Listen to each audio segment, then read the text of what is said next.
Welcome, guys, to How the Frack We Got Here, a show that takes the news and events of the week and try to make sense out of it all. I'm your host, the most Will Buchanan, and on this show, we simply are all about the facts. There are plenty of news stations out there that simply want to do anything short but inform you. Here at How the Frack We Got Here, that's all we believe in.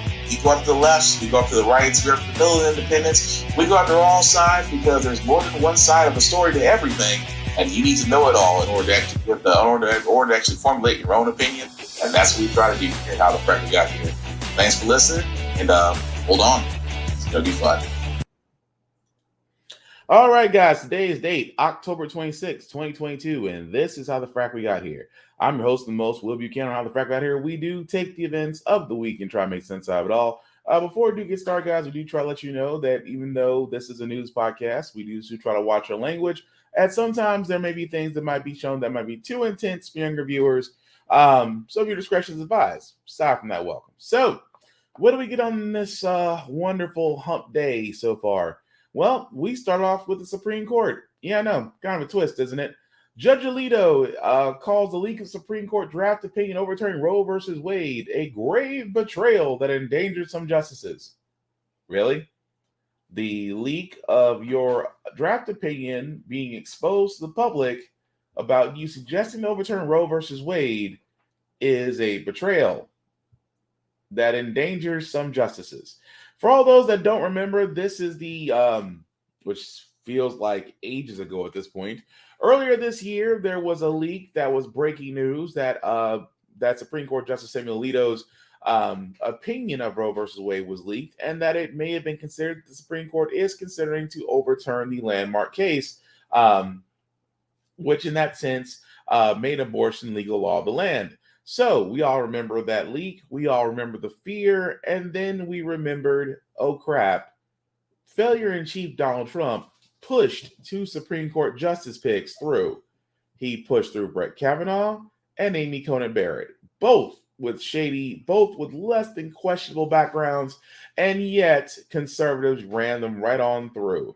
So at the time, the conservative-leaning Supreme Court was poised to do exactly what they would do just 4 months later, is strike down the landmark case of Roe versus Wade, and all those conservative-led states who had abortion and trigger laws into effect decided to make abortion illegal, or try to, at the same time, while forcing their opinion on everybody else. Why are we surprised? But it's amazing that he points out that he says, well, this leak caused some justices to be endangered. Really? Who? You? Kavanaugh? Who, Kavanaugh did have a man, threaten to kill him and actually try to find him at his home. You had protests outside of your home, which I admit may have been a little on the extreme side. Protest at the courthouse, sure. Protest outside of a Supreme Court justice's home, yeah, that's a little extreme. Even so, that how quickly Congress got protection put in place for them and their families tells you that there's nothing wrong with Congress. They just choose not to act when they want to. But I didn't see Sotomayor needing protection. I didn't need Stephen Meyer needing protection. Can't really count Ketanji Brown Jackson because she wasn't a part of the Supreme Court at the time. But I can only imagine her if she voted not to strike down Roe versus Wade. So if you want to be honest, he's crying about security, but these judges and their decision-making actually alter the country as we know it. So it amazes me so that these men and one woman saw no problem telling many of American women that your bodies do not matter, that your body is not your choice, and that abortion, we simply don't believe in it because for a lot of us, they believe that an unborn child deserves a voice, no matter how you look at it. But instead of just respecting everybody's way of life, they decide that they're going to make their way the law of the land. And now you have a Supreme Court justice who's saying that, well, that leak should never happen. I can only imagine, okay, let's say the leak never came out. Do you not think that the leak never came out? That in the days leading up to the Supreme Court making a ruling that we're still not going to know that you guys are literally thinking about turning down Roe versus Wade, putting it back down to where it was, setting back women hundreds of years? Did you not think that it would not have the same impact, if not more, considering the fact that of all the cases the Supreme Court needs to hear, that why is this one important? I'm sorry, Alito. You're a judge. You're automatically going to have security in most cases. Now, again, do I believe that, protesting outside of a courthouse is one thing. Protesting out of somebody's house where it's their domicile, that's a little extreme. I will be honest about that. I am all for protesting, but when you're protesting outside somebody's house in that sense, that's a little too much. Now, again, take with it what you will, but saying that the leak is a breach of trust. No, the breach of trust was really turning down a law that benefited women only to satisfy a few repressed religious people. That's the true crime. But moving right along, guys. Unfortunately, we do have to cover the story as well, as there was another school shooting involving a former student, and this time, as of this podcast, there were 2 casualties. But we do begin here with the discovery after that deadly school shooting that left a student and teacher dead. Authorities say the 19-year-old who just graduated, another young man with an AR-15 style rifle.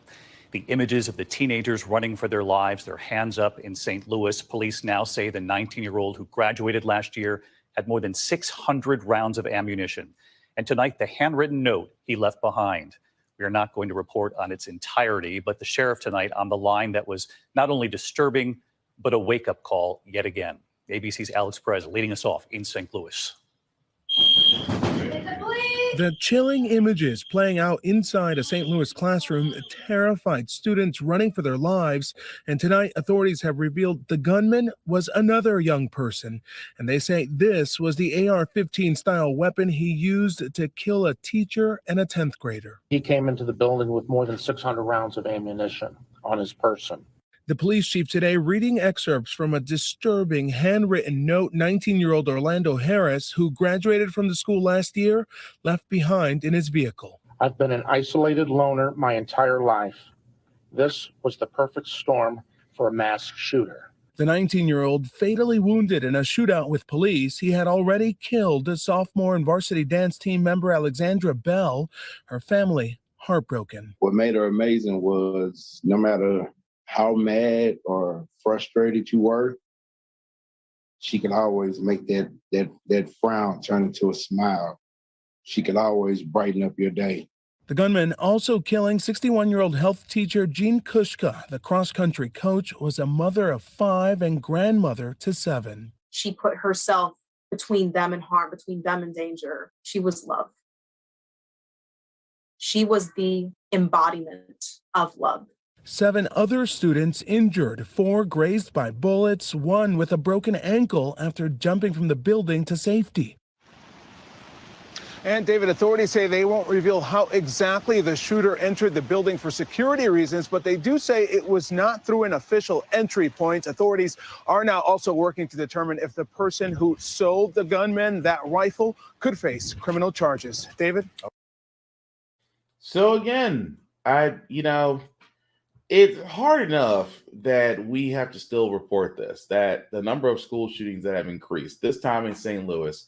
But can we please stop the fact that every time, and this is the news cycle, understandably so, but you're going to run into this issue to where as soon as there's a school shooting, yes, gun laws need to be talked about, gun regulation. Well, criminals aren't going to follow the law. That's usually the go-to response. Criminals don't follow laws.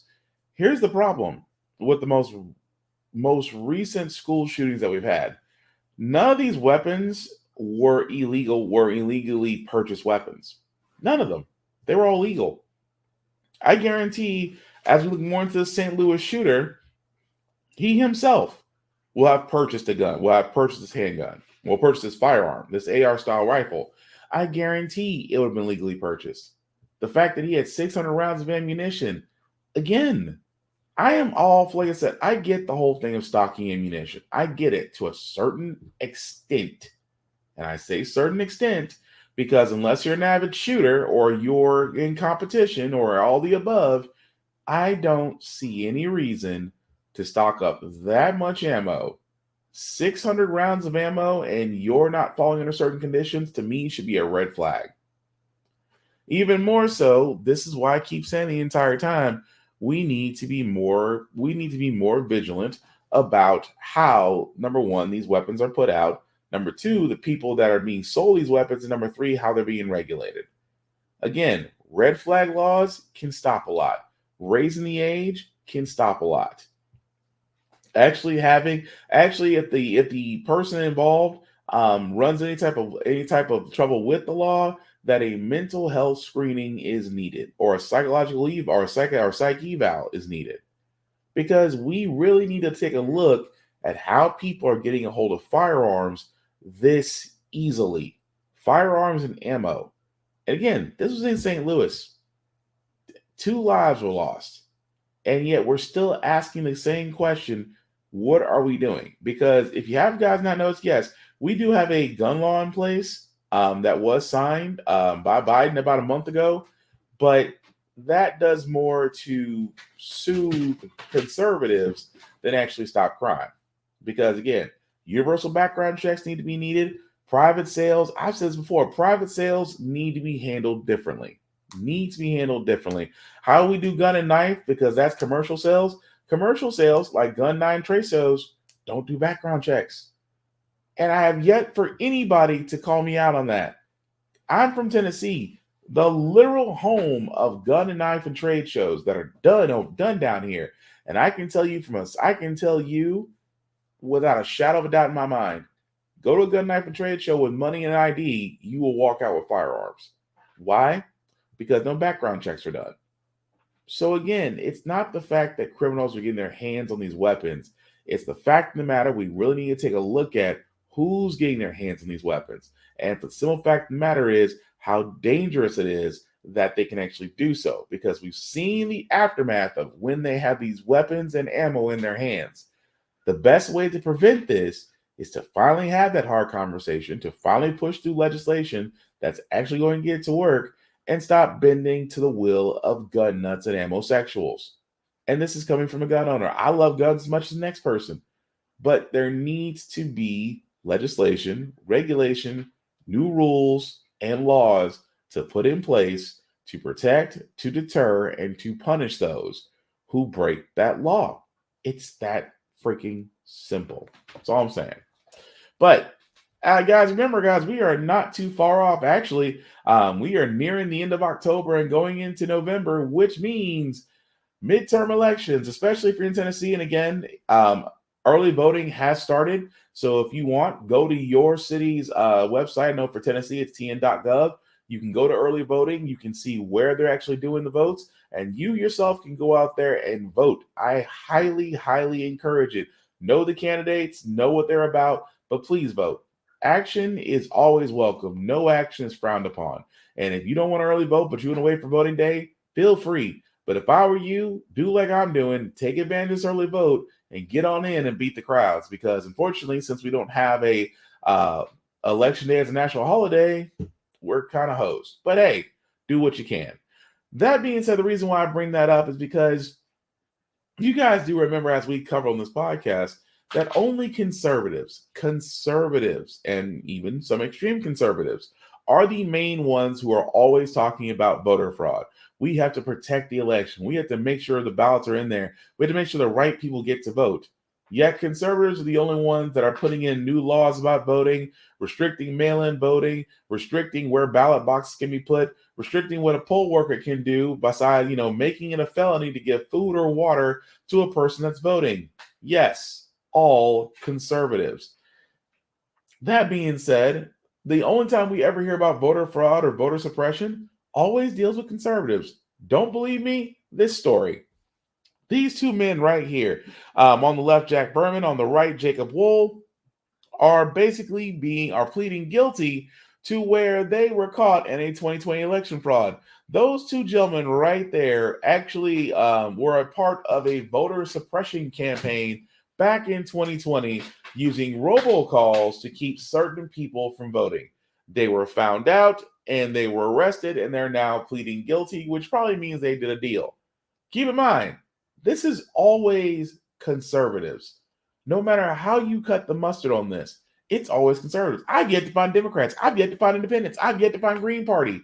I have yet to find anyone else outside of conservatives were the same people talking about voter suppression, voter fraud and all this stuff are the same people that are doing voter suppression campaigns that are basically passing on election misinformation, passing along folks who can and cannot vote, doing everything they can to do voter suppression, right along with Roger DeSantis in Florida in his election police, which, by the way, are basically dissuading people from voting, even though Amendment 4 did allow some criminals their voting rights restored. That's all those states.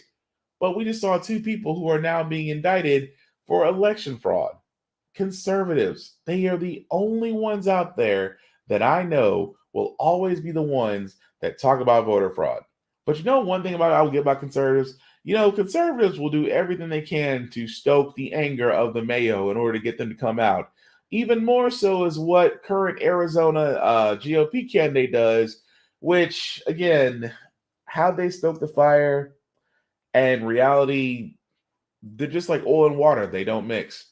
Just listen to the story. Gosh, you guys turned out today.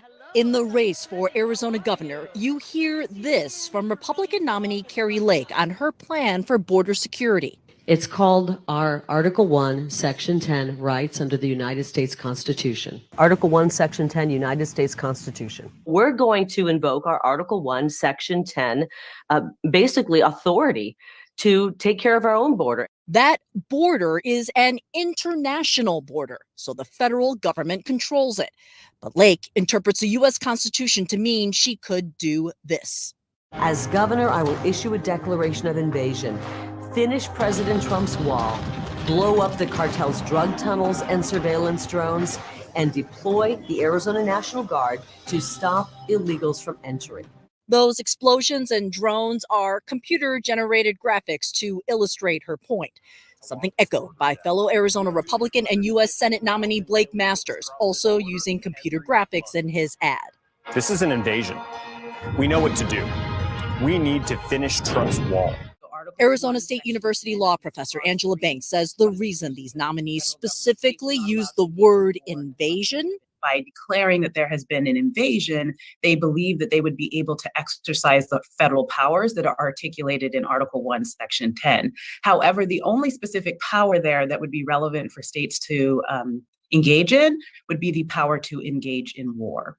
A minor detail that Lake skips on the campaign trail. If you've been following me for even 1 second, you know that I'm going to declare an invasion on day 1, hour 1. I don't care if we have to fight the federal government and the fake news every step of the way.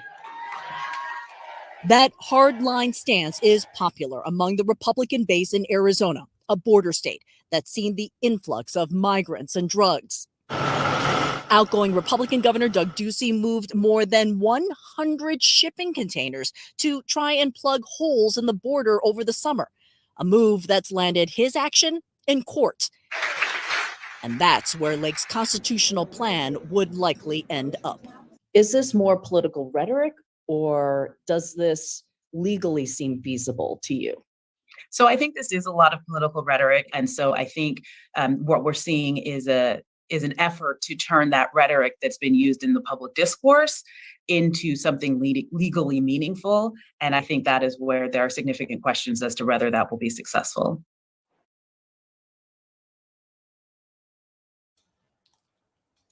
So what's crazy about this is, number one, the GOP candidate is doing what every conservative does. They follow Trump's playbook. They will incite the fact that there's an invasion when there really is not. We're a nation of immigrants. People are always going to come to the U.S. You didn't complain when the Russians came over here before they started beef with Ukraine. No one cried when Ukrainian refugees were coming here. But you know when they cried, though? They cried when those from Mexico and the lower parts of South America started coming here, because it is the Mayo's fear that sometime down the road, those people, those ethnic groups are going to outnumber them. It's amazing for people. It's amazing for a group of select few of Mayo people, not all white people, but for a select few of the Mayo people, the fear has always been that as their numbers dwindle, the other numbers increase. And if the other numbers increase, that means things will change. And it's amazing that when you've been on top for so long, that for some odd reason, it's scary to think that another race may do the same thing that possibly your race has done to other people. That's all I'm saying. Seems to be a little more of a fear than anything else. But going back to that GOP candidate for 1 second, they do what they've always done. Trump has laid out the playbook, stoke their fears, invoke their anger. We're going to build a wall. I don't know why walls are important. The border wall is about as useful as a wet noodle. Why? Because immigrants are not just hopping borders. They're not pulling a narcos and going under tunnels. They're not, using the waterways and things of that nature. You know how most immigrants are getting here? Plane. Yeah, there's no border wall at the airport, I can tell you that much.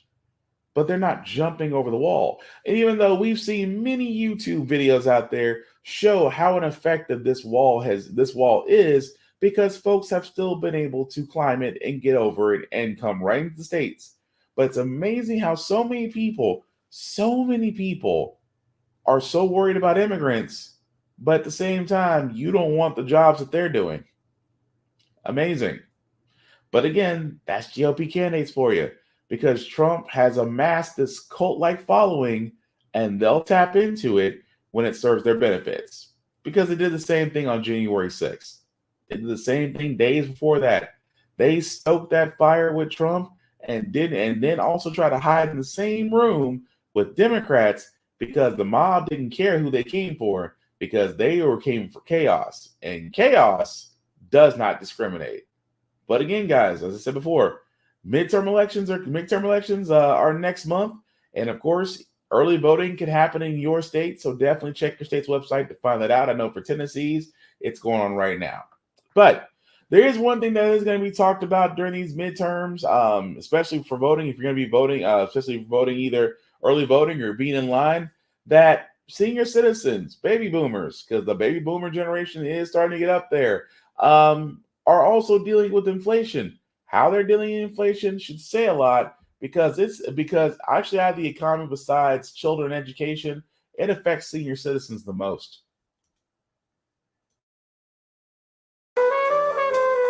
At the Senior Friendship Center in Sarasota, Florida, ask about inflation. Will strike a chord with nearly everyone. I've seen it as an excuse for people to take advantage of other people. Nice hand. Around the bridge table, these retirees are feeling the squeeze. Everything is expensive. 81-year-old Catherine Janes turned to her son for financial help. It makes things a little easier. 79-year-old Ron Longhurst cut back on evening socializing. Your Barstool viewers may note that I'm taking maybe a week to two longer between haircuts. And 82-year-old Ann Smith cut down on her favorite simple pleasure, drinking soda. You're actually watching your Coca-Cola budget. Yeah, it's tripled. Seniors on a fixed income have been hit particularly hard by inflation, with September prices up 8.2% from a year ago. Even worse in areas like Tampa, Florida, where the housing market has exploded. Everything is going up except our income. 67-year-old Sharon Johnson says her family's rent in Tampa jumped $350 this year to $3,100 a month. And with other bills surging, it's thrown their budget into chaos. I've never had to worry about how we were going to eat. They already have boxes packed, expecting another rent hike when their lease ends. The retired university counselor and her husband, a retired engineer and teacher, moved here from Michigan. But so far, price hikes are stealing their retirement dream. We are middle income with less to work with than when we worked full time. And we have worked hard and we've been honest. Then why is it going in reverse? Next year, Social Security recipients will receive an annual cost of living adjustment of 8.7%, the largest increase since 1981. The salad smells good. But for now, seniors like Barb Smith have felt little relief. The 70-year-old volunteers at a free restaurant, a modern-day soup kitchen for the less fortunate. Thank you. But she's come to rely on the take-home meal she gets after her shift. I do have bills that have to be paid, and those have to be paid. And I have bought some groceries, but I ended up having to take it back because something else came up that was more important than what I bought. And sometimes I only eat one meal a day. So that meal means a lot. Yes. She works as a caretaker, living without family. She stopped buying puzzles, her favorite hobby. The strain from these price hikes is isolating. If it hasn't been for volunteering, I would probably be insane by now. The same concern brings this group to their card game. With tighter budgets, they're finding joy in things that don't get more expensive. When I go home on Thursdays, I'm a much happier person. And many seniors have seen. So let's think about this for a second. That's just senior citizens. Now, I admit there's going to be a bunch of us out there who literally and figuratively. Can you Quiet you. So there's going to be a lot of us out there who literally and figuratively will understand exactly where she's coming from, where they're coming from, I should say. Because again, it is amazing that inflation, everybody's saying the same keyword thing. Everything's going up but your paycheck. Everything's going up but pay. Nobody's talking about that. Nobody's talking about the profits that these corporations and companies are making. Nobody's talking about how the Pentagon is still getting budget increases. Nobody's talking about that Social Security may be adjusted, but it's not enough. And my personal favorite, nobody's talking about the fact that retirement just may not be feasible. I mean, the average salary in America can be adjusted, but if you think about, like, I use Tennessee as a prime example. The average income in Tennessee for individual for a person in Tennessee could be anywhere from $34,000 to $65,000. That's the majority. Do you know that less than 20% make above $70,000? And as you get to the 80s, the 90s, the 100,000s and up, that number drastically reduces. What if I told you that less than 10% of Tennessee has a salary above 100K? Less than 10. That screams volumes. And again, the question isn't being asked what more is being done. Everything's going up, but yet when it comes to pay, prices can go up. Corporations and companies, grocery stores, gas stations, electronics, things of that nature. People have to find more and more ways to stretch the same dollar that they're making. And at the same time, companies keep making record profits in a recession-type, pandemic-ran economical environment. How? Because again, it's like you keep milking a dead horse. And well, actually, that's a bad analogy. You keep milking a dead cow. You keep milking a dried cow. The only thing that's going to happen is eventually you're going to get kicked in the teeth or worse. But the problem is no one's discussing it. Even more so retirement. Baby boomers these days, most 60 plus and up, are having a hard time staying retired because their 401ks, everything they built up as a nest egg after years of working hard, after years of sweat and labor, that you had to find yourselves re-entering the workforce because, again, your retirement fund isn't going to make it because your retirement fund wasn't built for inflation. It wasn't. No retirement funds out there built for inflation. So it's amazing to me that as much as we know what the problem is, and I said this all the time, pay people. I always say, I mean, historically, and I've yet to be proven wrong on this, do you not know, for the simple fact of the matter, that historically, when Americans make more money, they spend more. When they spend more, the economy does better. That's how we've gotten out of recessions before. And yet, minimum wage is still $7.29 an hour. Companies out here, for the most part, are offering $10 to $14 an hour jobs. You know, most jobs aren't paying enough to basically live in a one-bedroom apartment in the U.S. We know the problem, and yet the solution is simple. And I asked Congress, and if I had the chance to ask Congress, specifically President Biden himself, I'd ask it. Why is it so hard to get American people the same help that banks, CEOs, corporations, and other rich people are able to get from Congress easily? But yet, when you want our votes, we have your full attention. Just saying.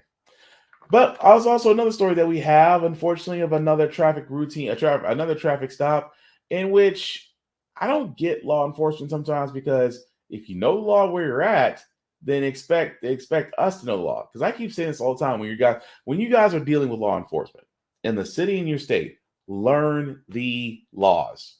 Why? Number one, officers are expecting you to be ignorant.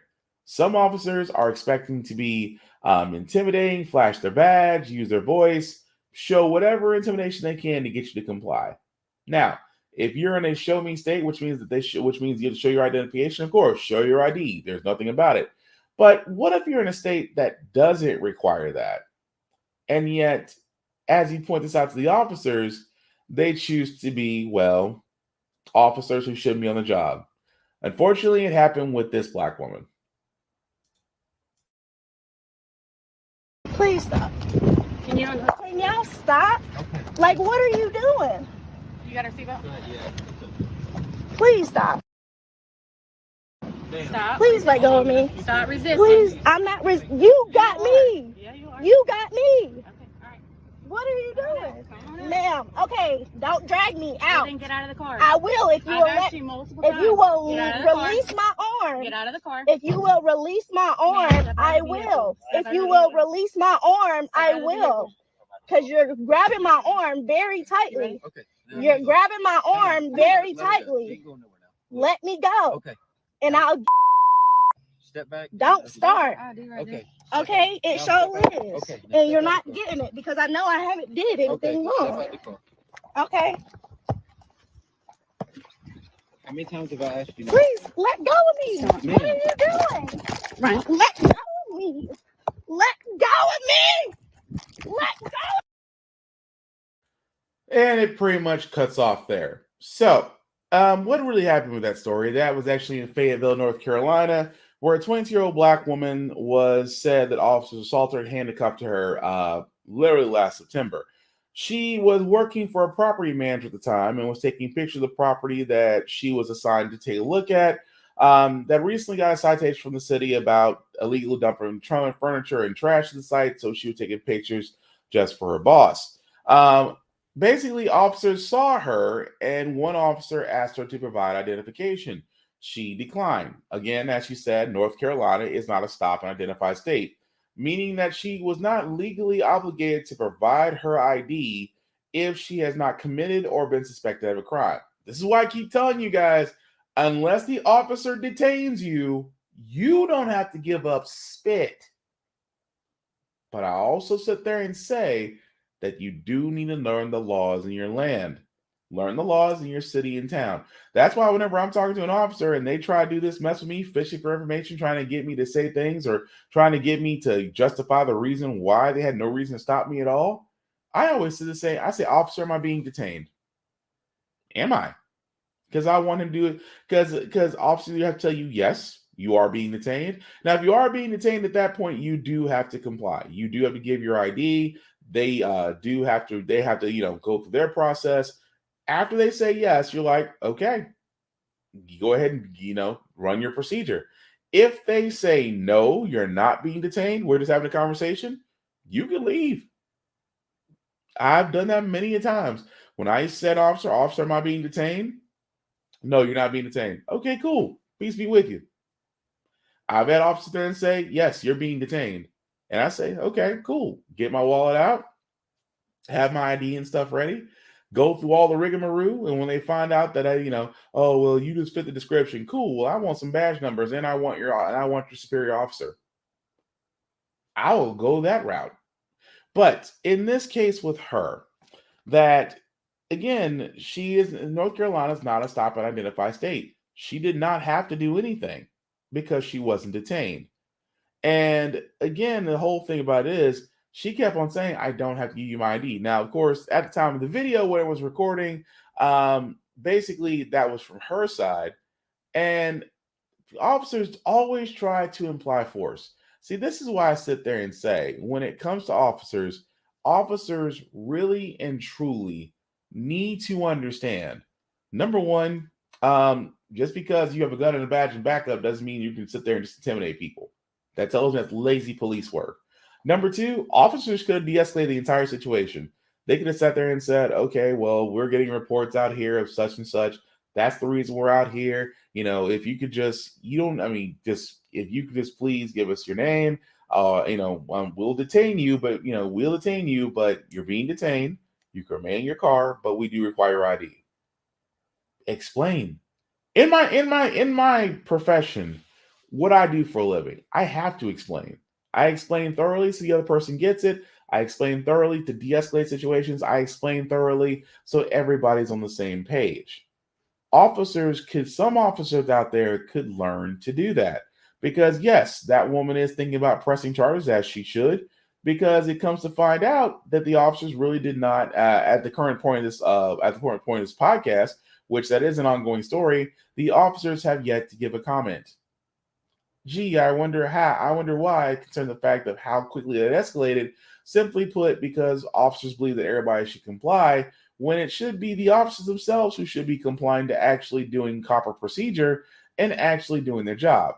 But hey, it's the reason why I keep saying law enforcement, that you train so much longer to be a hairstylist or a plumber or a contractor or electrician or any type of trade job, or you train longer to be a psychiatrist. You train longer to be a classically trained violinist or pianist. The fact that you have to train so much longer than an officer of the law screams the way that police reform should be handled in our freaking country. At the same time, learn humility and de-escalation tactics. It'll go a long freaking way. That's all I'm saying. But speaking of things that don't make no sense, I'd never thought I'd say this, that there is a story about the progressive Democrats who decided to backtrack after, and I wish I could make this up, that they retract the letter to Biden saying about pursuing direct negotiations with Russia in their ongoing invasion of Ukraine. House progressives, I cannot stress this enough. That, of course, those people being seen there, as of yesterday, Tuesday, sent a letter urging him. Keep in mind, this is on Tuesday. So on Tuesday, House progressives did urge President Biden via a letter to negotiate with Russia to end the war in Ukraine. However, the Progressive Caucus chair, as you can see right there, Pramila Jayapal, says that the letter was drafted several months ago, but unfortunately was released by staff without vetting. Really? That's the excuse you're going to go with? That, again, how that could be seen, that for simple fact of the matter is, Russia, by all intents and purposes, is invading Ukraine. Putin is trying his best to invade Ukraine, as messed up as that situation is. And at the same time, Democrats, specifically progressive Democrats, are telling Biden to negotiate with Russia to end the war in Ukraine.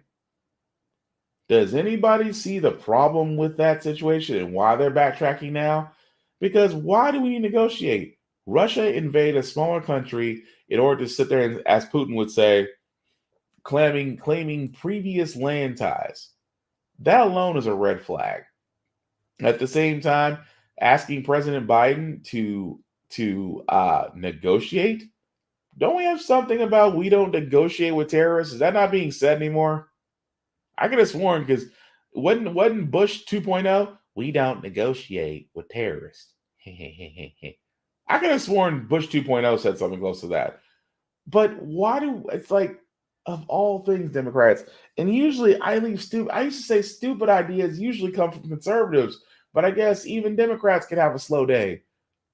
But why do we need to negotiate? That's the thing about Russia. Russia knows that, number one, it's the number two producer of oil in the world. Actually, no, scratch it. Number three, because USA is number one, Saudi Arabia is number two, Russia's number three.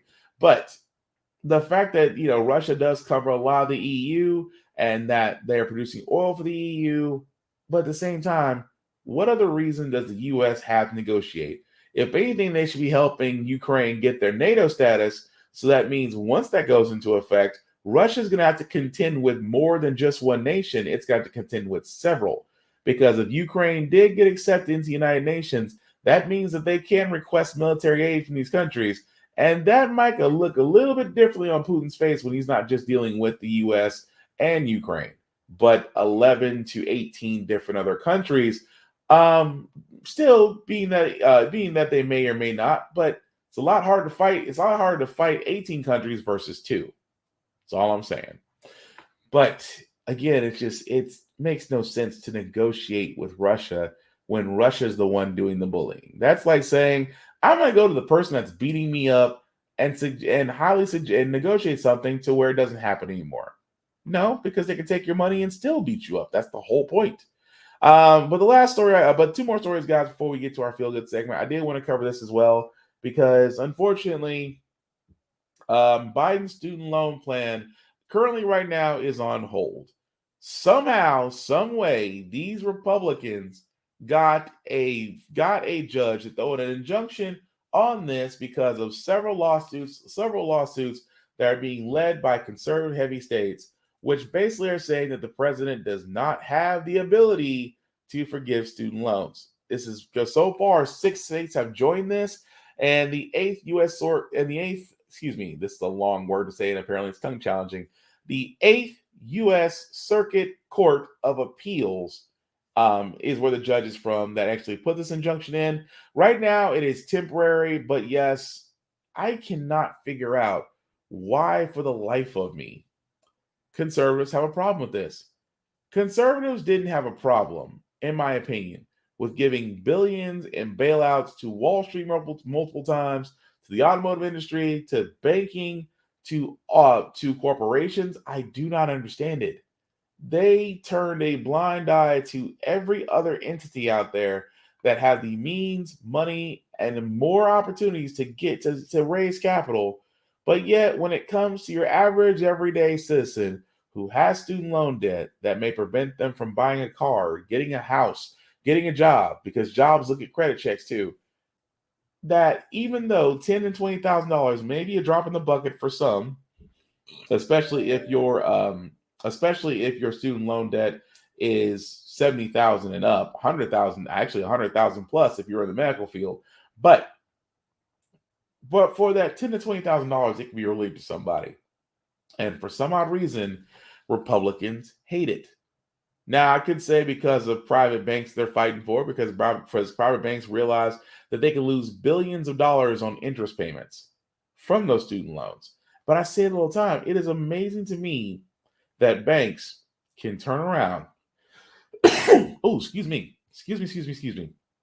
That banks can turn around and give $60,000, $70,000 to an 18-year-old, but yet still turn around after the 18-year-old has been through college and say, I want my money back plus interest. But the jobs aren't there. The job market is not there. The pay is definitely not there. But imagine being stuck with a student loan that you yourself will not get rid of in about the same time that it takes to pay off a 10-year mortgage or more. You could probably pay off a 10-year mortgage or 20-year mortgage faster than you could pay off student loan debt. Why? Because those loans were designed to keep the borrower paying. Those loans were not designed to get you to college. Those loans were designed to keep the borrower paying. As long as the borrower is paying, then the recipient will always have a consistent cash flow. And like I said, it's almost the reason why you see more apartments than homes now, because what's more profitable? Having a whole bunch of renters who have no choice but to rent, which means consistent income every month, or to have homeowners who will put down a down payment but will work like hell to bust their ass for 10 to 20 years to pay off their house, say they own it, and then that revenue stream is gone. Again, loans, just like some places, are designed to keep you eternally paying out individuals. That's the problem. But we'll follow that story as it comes along. And like I said, it's a temporary injunction. It may or not be removed, but we'll follow that story as it comes along. And also, speaking of business, though, Kanye West, I know I don't like talking about the city either, but it is amazing to me that Kanye West is a warning story about business practices 101. Free speech does not mean absolution is covered. Tonight, Kanye West's fashion empire crumbling. Sports giant Adidas severing ties with Ye. The termination comes after mounting pressure since Ye's tirade of anti-Semitic remarks in interviews and on social media. I could say anti-Semitic things and Adidas can't drop me. Now what? Now what?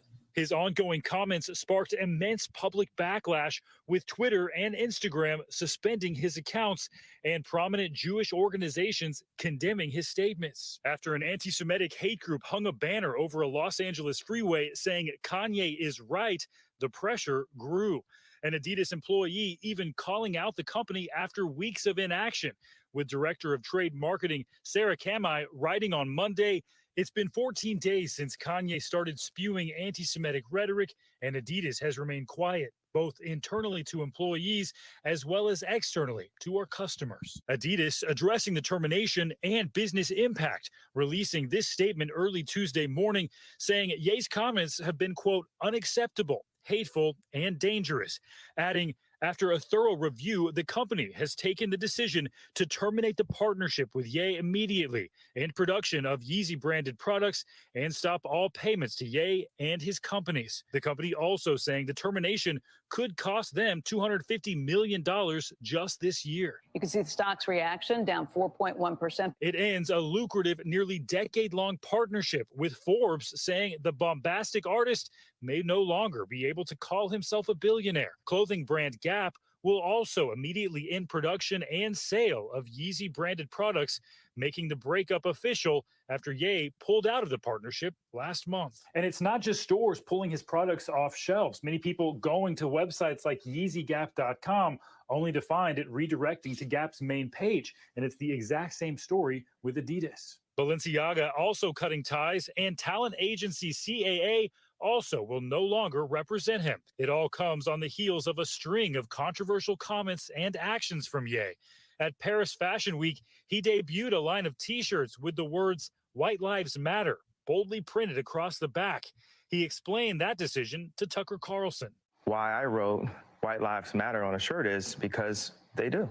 After the interview, he tweeted that he was going to go, quote, DEFCON 3 on Jewish people. Ye then doubled down on Drink Champs podcast. This is my exact point that I'm making. Like, Jewish people have owned the Black voice. And dug deeper in an interview with Piers Morgan Uncensored. Are you sorry you said that?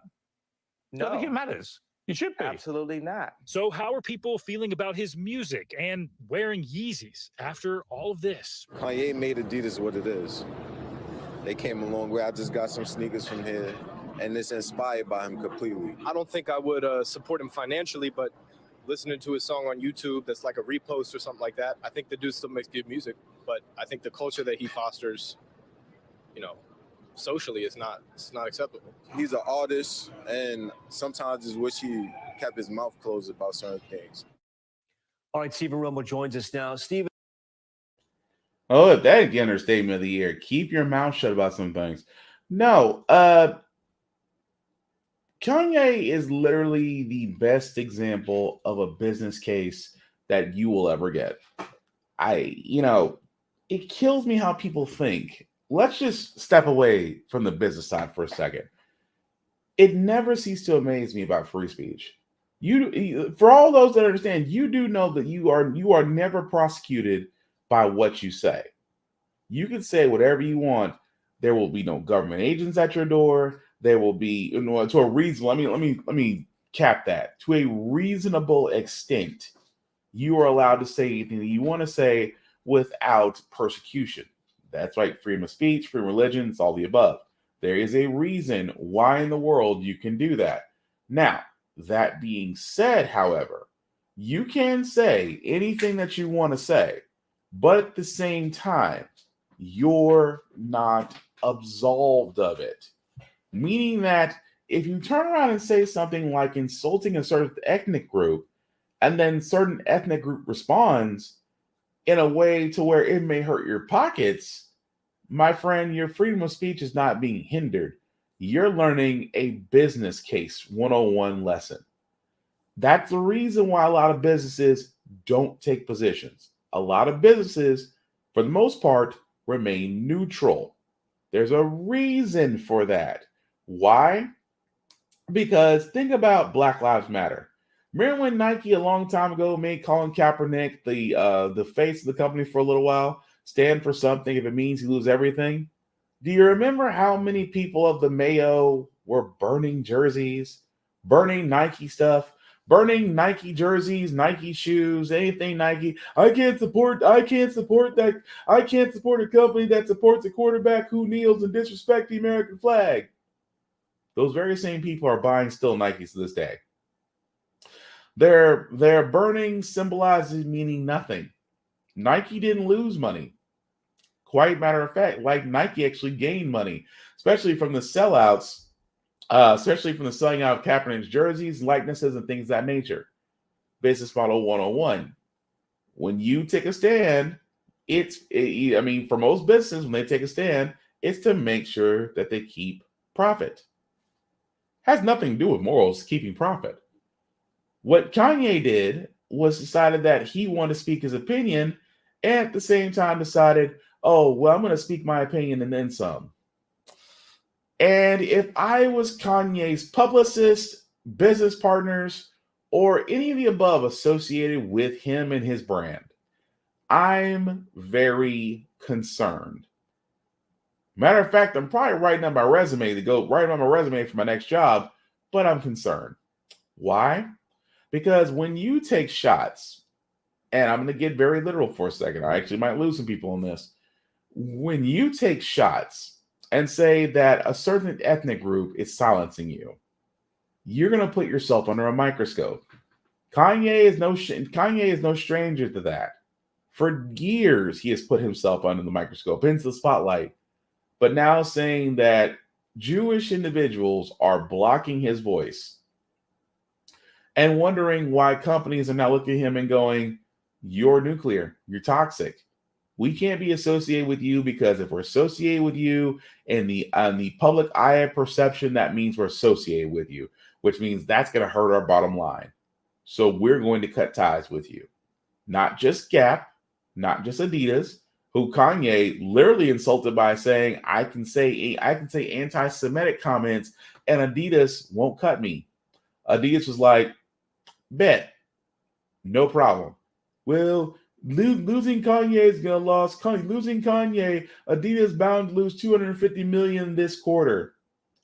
Adidas value as a company is well over $3 billion. $250 million lost in one single quarter. They'll gain double that back in the next one. A footnote in the losses and gains of money with billion-dollar corporations. Balenciaga, luxury high fashion line. They lose nothing from Kanye. Gap was still considered high fashion. Still high fashion, still producing, will not lose sleep over the fact they're not making Kanye products anymore. But you know who loses out of all this? As companies left and right are dropping him? Kanye. Business case 101. Do never burn bridges associated with ethnic groups. That's why businesses remain neutral. They're Switzerland as far as most places are concerned. So the simple fact of the matter is just that Kanye is going to double down on this. And again, and then you got some people out there, it's like, well, he talked about black people and nothing happened to him. Well, there's a reason for that. Not because of the fact that black people are standing with him, because last time I checked, the only two black people are standing with him is Candace Owens and Jason Whitlock. Two black people who want to be white so bad, they're just waiting for the bleaching process to be perfected. The point I'm making out of all this is the reason why it doesn't have the same effect for black people as it does the Jewish community right now, who's still reeling from the fact of what he said, is because the Jewish people, for a lot of these people, they're in certain positions of business, of finance, of just power in itself in a financial sector. I hate to say this, but for every one black person, there's about 15 Jewish people. Def Jam needed a financier. Most record labels have a certain financier. Most banks have a certain most banks are being led by a certain CEO. Most companies out there, Gap, Balenciaga, Adidas, are being led by a certain CEO. The problem with the black community, and one day on my Offense podcast, I will talk about it. But when we hold that type of power in the financial sector, then you will see the impact we have when someone talks bad about us. Because I really hate to break this, but as black people, we have the greatest spending power in the United States. No other ethnic group compares to our spending power. But when it comes to our financial base, we are woefully found wanting compared to others. But we'll cover that subject honestly on Off Limits podcast because it's definitely going to get to that. But we're going to move on to our feel good segment because usually on How the Frack got here, we cover a lot of things that are doom and gloom, sometimes being due to faith in humanity. But hey, it's Hump Day, which means tomorrow's Friday, which is Thursday, and we want to leave you guys out some good vibes. And I always try to find stories that inspire, to make us, to really push us, to help us find motivation. And this guy right here, every time I see individuals like this individual I'm about to show, that just lets me know that I need to keep pushing, because if they're not finding no excuses, then I shouldn't either. Sport that begins quite literally with love. We introduce you to a teen who is serving as an inspiration. 16-year-old Clay Watson is a force on the tennis court, and his serve is especially impressive. Born without a left forearm and hand, that does not stop him from unleashing a powerful serve. I grew up with this limitation, which that's what it's called, but I don't really see it as a limitation. As a young boy, he found ways to play basketball, baseball, and golf. But it wasn't until the 7th grade that he decided to try tennis. I was like, hey, Mom, I want to play. I want to try out for the tennis team. She's like, okay. I said, okay, have fun. Good luck. Do we even have a tennis racket? And I was like, oh, yeah, we have an old one out there. So that's what he used. And he came back home every day from tennis tryouts saying, well, I made the cut. Learning to serve with one arm or one hand was definitely difficult, but it honestly came very easy to me and pretty quickly. I really just tried different things, different tosses. Now Clay is paying it forward, teaching tennis to 6-year-old Aubrey, who was born the same way. She didn't think she could play, and then she saw me, and she was like, oh, well, if he can do it, then I can do it. Clay hopes to inspire others as he lives his own life by this motto. There's always a way to figure those simple or difficult tasks out. In the one. And I thought that was pretty cool that man right there figured out how to make it work. Playing tennis with one arm, that's impressive as all get out. But again, tells me off the bat that I got no excuse, especially with the things that I want to do and the dreams I have. But again, just thought it was cool, inspiring young man. But that's going to do it for our podcast, guys. Before I do get out of here, I do want to say thank you for watching, for liking, for letting people know this is live. I certainly appreciate it. Before I do get out of here, some shameless plugging as usual. I do want to shout out to my buddy Vaughn at Big BZA Dot on all socials. Definitely check him out. As he usually does TikToks, and he is back to his beat making, so definitely check him out there. Of course, guys, on all socials, you can find me, BlackFox447. Like and follow me there, as I usually post a lot of things that I watch and play, especially gym stuff, because I do a couple push-ups.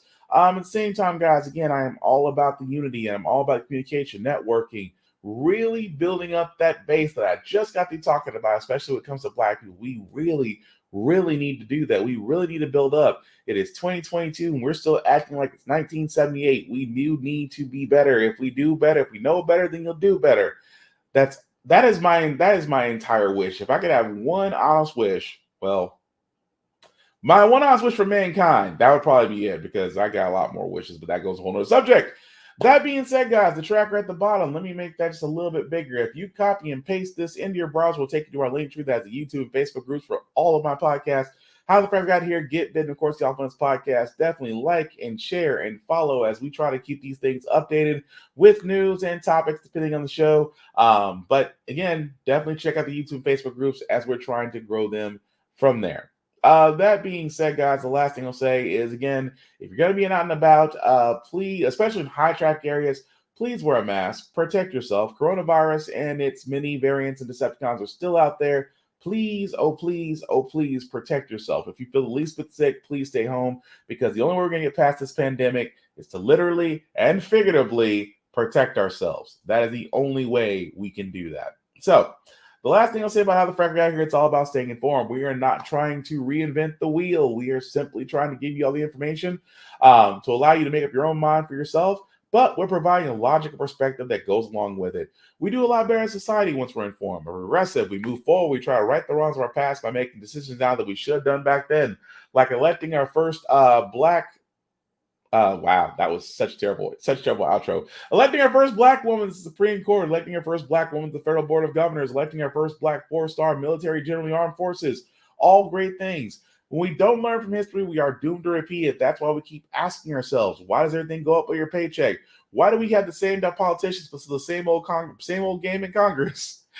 And most importantly, how the Frack got here. Thank you all for watching, guys. Take care of yourselves and each other. We will all get through